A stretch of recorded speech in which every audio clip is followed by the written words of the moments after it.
Welcome students. This is our first chapter of second book cold war era. तो ये शुरू होती है कहानी सेकेंड वर्ल्ड वॉर के एकदम बाद। सेकेंड वर्ल्ड वॉर 1939 से 1945 तक चली थी और जब वो एंड हुई तो दो ग्रुप सामने आए निकल के। एक था एक्सिस पावर और एक था अलाइड पावर्स। इन दोनों ग्रुप्स के बीच में वर्ल्ड वॉर सेकेंड हुआ था। एक्सिस पावर्स में जर्मनी, इटली और जापान मेन थे। अलाइड पावर्स जो कि इनके खिलाफ देश मिलकर लड़े थे, उसमें US, United states, USSR, UK और फ्रांस थे। इसके बाद जो दो सुपर पावर बनी वो बनी यूएस और यूएसएसआर, और इन्हीं के बीच में कोल्ड वॉर शुरू हुई। कोल्ड वॉर का मीनिंग क्या है? कोल्ड वॉर एक ऐसी सिचुएशन है जिसमें दो या दो से ज़्यादा कंट्रीज़ जो है वो वॉर की पॉसिबिलिटी में तो रहते हैं, लेकिन एक्चुअल में वॉर उनके बीच में होती नहीं है। ये जो लड़ाई है ये पावर की हो सकती है, ये आइडियोलॉजी अलग अलग हो सकती हैं, मतलब टेंशन का माहौल रहता है। तो उस कंडीशन को हम बोलते हैं कोल्ड वॉर। और यूएस और यूएसएसआर के बीच में जो कोल्ड वॉर चली है वो 1945 से 1990 यानी कि 45 ईयर्स तक रही है।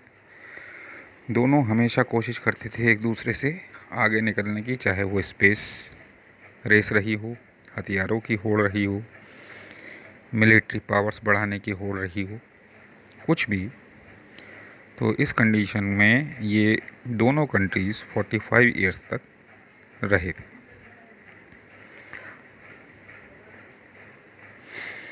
अब देखते हैं reasons of cold war. World war second लड़ी गई थी एलाइड और एक्सिस पावर के बीच में।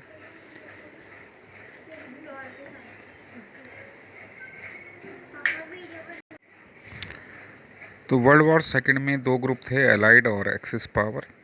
उसमें हालांकि यूएस ने ये डिक्लेयर किया था कि वो वर्ल्ड वॉर से दूर ही रहेगा, वो किसी की साइड नहीं लेगा। लेकिन जापान ने उसके एक एयरबेस पर बॉम्ब गिराया था, जिससे यूएस को गुस्सा आया और वो इस लड़ाई में शामिल होकर उसने बल्कि इसको एंड कर ही दिया था।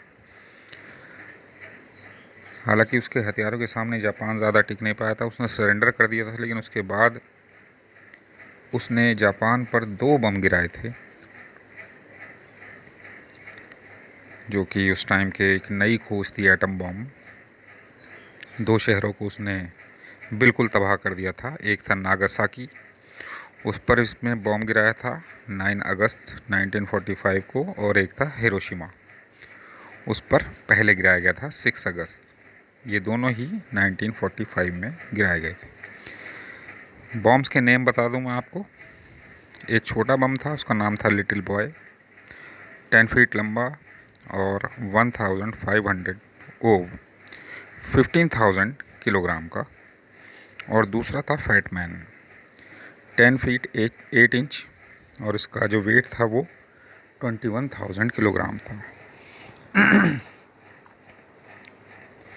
After dropping the bomb, US was criticized because Japan was about to surrender, so it was unnecessary to drop bombs. But US favored that the war ended soon and these would be no loss in future. हालांकि Japan surrender करने वाला ही था, जैसे मैं बता चुका हूँ आपको। तो यूएस की काफ़ी क्रिटिसाइज्ड किया गया यूएस को। लोगों ने कहा कि भाई जब सरेंडर कर ही रहे थे तो बॉम्ब गिराने की क्या ज़रूरत थी। लेकिन यूएस ने कहा कि उसके इस एक्ट से वॉर जल्दी ख़त्म हो गई और आगे जो है फ्यूचर में कोई लॉस नहीं होगा इस तरह का। जो यूएस के अटैक के ऑब्जेक्टिव्स थे उसको ये शो करना था यूएसएसआर को कि वो ही एक सुपर पावर कंट्री है, बाकी सब उससे पीछे हैं। So after this an ideological war started between US and USSR. देखिए इसमें क्या क्या दोनों में अंतर रहा है। US supported the capitalism while USSR supported the socialism is better in the world। US जो है वो कैपिटलिज्म यानी कि पैसे वालों की जो इकोनॉमी है वहाँ पर उसके फेवर में है, और यूएसएसआर जो है उनकी यहाँ इकोनॉमी सोशलिज्म पर है, वो समाज का भला चाहते हैं। तो एक रीज़न ये है, capitalism allows free market condition with no interference of government, whereas socialism allows all under the government, it does not allow free market condition। ये आपने इकोनॉमिक्स में पढ़ा भी होगा। जो कैपिटलिज्म है उसमें जो प्रोडक्शन है वो इंडस्ट्रियलिस्ट करते हैं अपनी मर्ज़ी से, उनका मेन एम प्रॉफिट होता है कमाना, और इसमें गवर्नमेंट को इंटरफेयर नहीं करती, यानी कि इसमें जो लोगों का वेलफेयर है वो नहीं देखा जाता। जबकि सोशलिज्म में सब चीज़ें गवर्नमेंट के अंडर में रहती हैं और वो किसी प्राइवेट को इकोनॉमी में एंटर करने के लिए अलाउ नहीं करते। Both the countries had nuclear power and lot of chances generated a full fledged war, and it is hard to से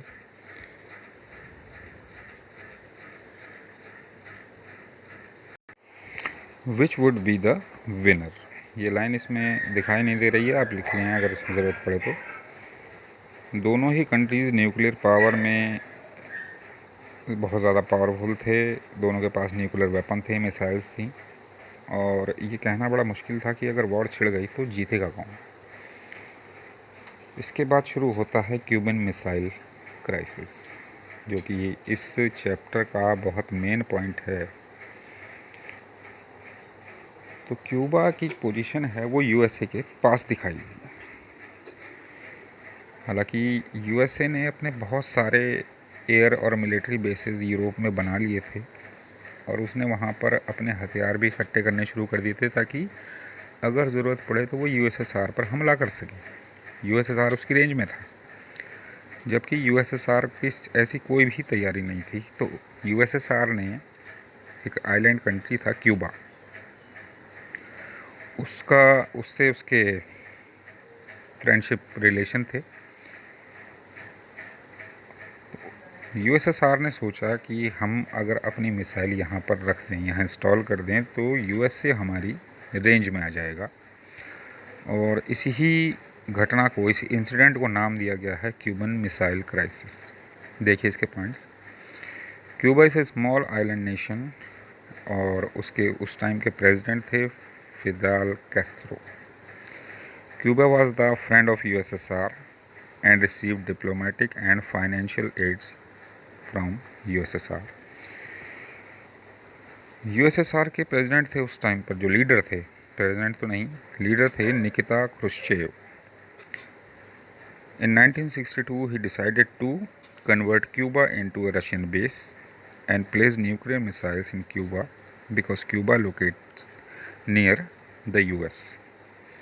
तो 1962 में निकिता क्रुश्चेव जो लीडर थे, उन्होंने सोचा कि अगर क्यूबा को रशियन बेस बना दिया जाए तो वहाँ पर न्यूक्लियर मिसाइल हम रख सकते हैं, जिससे यूएस पर अटैक करना अगर कभी ज़रूरी हुआ तो बहुत आसान होगा उनके लिए, उनकी रेंज में आ जाएगा।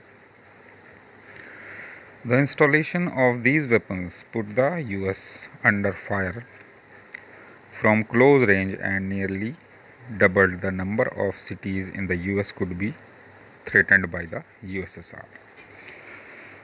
तो इंस्टॉलेशन का जो मैं बता चुका एम यही था कि यूएस जो है उसकी रेंज में होगा और वहाँ से वो काफ़ी नुकसान यूएस का कर सकते थे। जब ये प्रोसेस शुरू हुआ तो उसके लगभग 3 हफ्तों के बाद अमेरिका को इस बात का पता चला। यूएस प्रेसिडेंट थे उस टाइम जॉन एफ कैनेडी। वो इस तरह की किसी भी एक्टिविटी के खिलाफ थे कि जिसमें न्यूक्लियर वॉर छिड़ने का ख़तरा हो।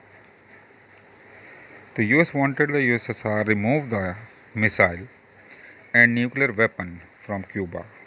यूएस ने ये कहा कि भाई अपने ये जो मिसाइल वगैरह तुमने इकट्ठी किए यहाँ से हटा लो फ़ौरन।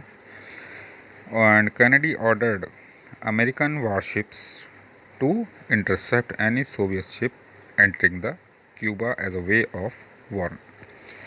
और उन्होंने इस बात को भी कहा कि यूएस के जितने भी वॉरशिप हैं, जितने भी लड़ाई वाले पानी के जहाज़ हैं, उनको इस साफ साफ कह दिया कि अगर सोवियत शिप कोई भी क्यूबा में एंटर करेगा तो उसको वार्निंग दे दी जाए और उसे घुसने ना दिया जाए। USSR Saint back it's weapons after the summit of US. हालांकि बाद में दोनों देशों की बातचीत हुई और यूएसएसआर ने अपने वेपन्स जो थे वो वापस मंगा लिए। इसी इंसिडेंट को नाम दिया गया है क्यूबन मिसाइल क्राइसिस। तो इसमें इसी पोर्शन में बस इतना ही।